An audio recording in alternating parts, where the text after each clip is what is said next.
E aí, galera do terceiro ano, agora vamos para a aula de França do século XIX. E a aula de França do século XIX nada mais serve do que para exemplificar o que foi a Europa do século XIX. Então, no vídeo passado eu falei que a Europa do século XIX era permeada de diversas ideologias e confrontos, né, políticos e ideológicos. Então a gente vai perceber, pelo exemplo da França do século XIX, como tudo isso aconteceu na prática. Beleza? Então, como eu já falei para vocês, a Revolução Francesa, 10 anos de Revolução, começa em 89, termina em 99, são 10 anos de Revolução, de 89 a 99, deu para sacar, e dá início então à Era Napoleônica, que vai mais ou menos ali por volta de 1814, 1815, que é quando acontece o Congresso de Viena. Como eu falei para vocês, o Congresso de Viena tinha esse objetivo de dar um restart em todas as transformações que Napoleão causou, inclusive recolocando as dinastias que tinham sido derrubadas. E isso vai acontecer na França. Tá? A dinastia de Bourbon volta ao poder sob o comando de Luís XVIII.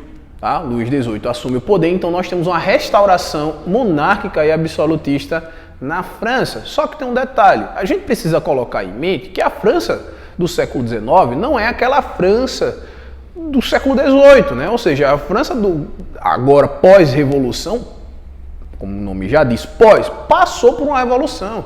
Então tem toda uma maturidade ideológica, a burguesia já tinha assumido determinados poderes. Então a gente precisa levar em consideração que determinados princípios absolutistas, práticas do absolutismo, que eram históricas na França, não se aplicavam mais nesse novo contexto.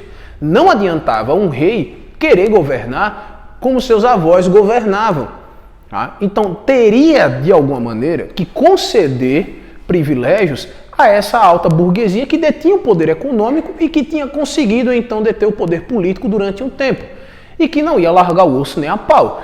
Senão, se os reis insistissem em governar de uma maneira absolutista, como foi outrora, haveria uma nova revolução. E assim se fez. Luís XVIII tentou governar de uma maneira até que pacífica, o seu sucessor, Carlos X, tenta governar como um absolutista. Tá? Resultado dessa história, em 1830 explode uma nova revolução na França, conhecida como Revolução de 1830. E quem assume o poder é um rei.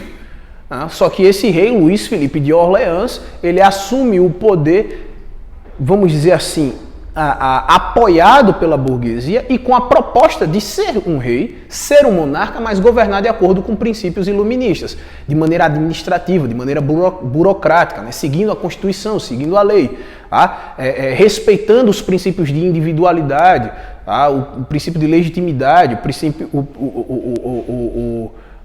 como é que se diz? O direito à propriedade privada, o direito de aquisição de nova propriedade privada, né? Ou seja, princípios ali que flertavam com o liberalismo.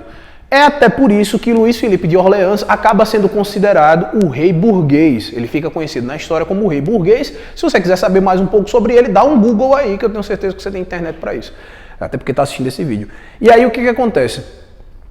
O Luís Filipe de Orleans, que é o rei burguês, o que traz uma dualidade óbvia, né? Você tem um rei que é burguês, historicamente isso se mostra estranho, né? Porque em outros momentos isso seria antagônico. O rei burguês acaba governando de acordo com os interesses da classe burguesa, só que tem um problema. A Revolução Francesa, quando ela acontece, vocês sabem que existiam dois grupos, os girondinos e os jacobinos. Os jacobinos faziam parte da maioria, eram mais radicais, você tinha os sans-culottes, que eram pobres urbanos, você tinha os camponeses, que eram pobres do campo, e você tinha uma baixa burguesia, que é uma classe média baixa, enfim, né? Dono de padaria, dono de um açouguezinho, aquela coisa toda. E aí, qual é o resultado dessa situação? Quando a Revolução Francesa ela acontece, durante o período da República Jacobina, eles conquistam alguns direitos, bacana. Mas com a reação termidoriana e a ascensão então da fase do diretório, né, com os girondinos, eles perdem esses direitos. No final das contas, a Revolução Francesa ela acontece e quem é pobre, né, a massa, vamos dizer assim, não conquista os seus direitos. Ou seja, aquilo que o povo lutou, tá? A massa que lutou para que a Revolução Francesa ela acontecesse, e a Revolução Francesa só aconteceu por conta do povo, não colheu os frutos da Revolução. Tá? Quando nós temos a entrada da Era Napoleônica, mais uma vez o povo fica meio que de lado, apesar da popularidade de Napoleão ser altíssima devido às reformas que ele fez. mas o povo não tem muitos direitos. Quando acontece a restauração, mais uma vez o povo se vê desamparado. E a Revolução de 1830 teve o quê? O povo como base. Em 1830, a Revolução explodiu, tá? O povo foi para a rua, serviu de massa, inclusive foi feito de massa de manobra, o povo foi para a rua, mas quem colheu os frutos da Revolução, mais uma vez, foi a elite burguesa, mais uma vez o rei era burguês. Esse rei não governava para o povo, esse rei não governava para quem realmente, ativamente participou da Revolução. Resultado, em 1848, explode mais uma revolução que retira Luís Filipe de Orleans do poder. Né? O rei burguês acaba saindo em 48, ele governa de 30 a 48, e esse conjunto de manifestações recebem o nome de Primavera dos Povos. Explode na França, mas em vários outros cantos do continente europeu. E aí a França vira uma república.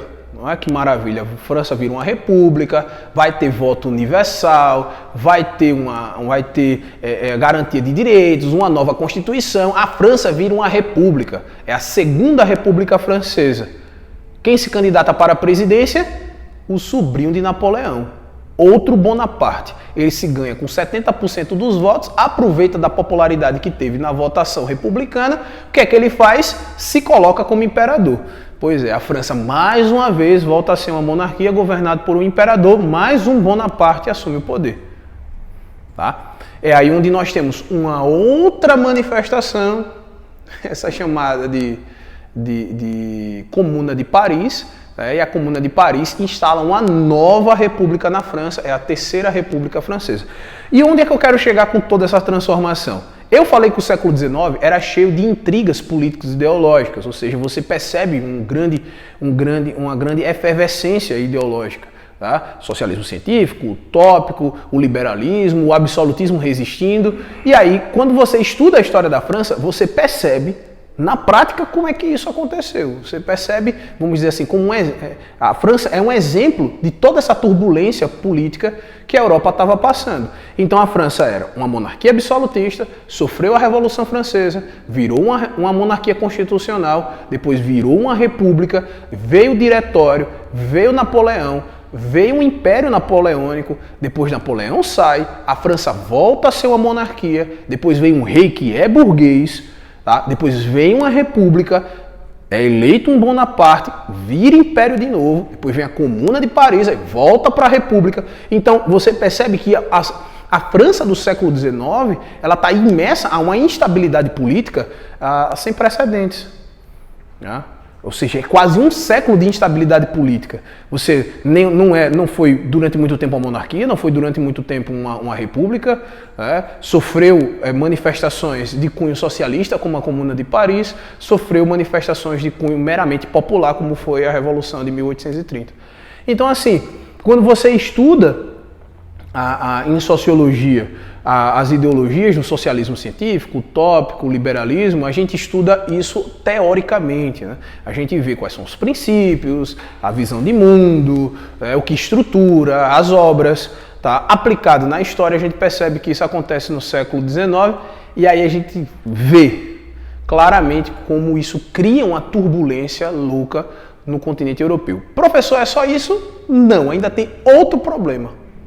Na medida em que o século XIX é marcado pela segunda fase da Revolução Industrial, por um aprofundamento da técnica, né? Por um processo de industrialização, modernização e urbanização, nós temos um crescimento industrial maravilhoso, você tem uma elite detentora das indústrias, né? A detentora do que o Marx chamava de meios de produção, bacana. Mas você também tem um surgimento de uma massa pobre e urbana, né? Você tem um surgimento de uma massa operária. E essa massa operária também vai se manifestar com as suas próprias pautas, né? A classe operária vai ter a sua própria agenda, como, por exemplo, diminuir as jornadas de trabalho, melhores condições de trabalho, aumento salarial. Então a gente vai ver o movimento ludista, a gente tem um movimento cartista, mais tarde a formação dos sindicatos. Né?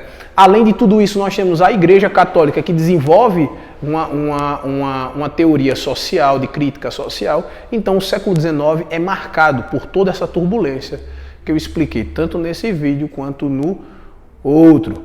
Bom, pessoal, então é isso, até a próxima aí. Tchau, tchau.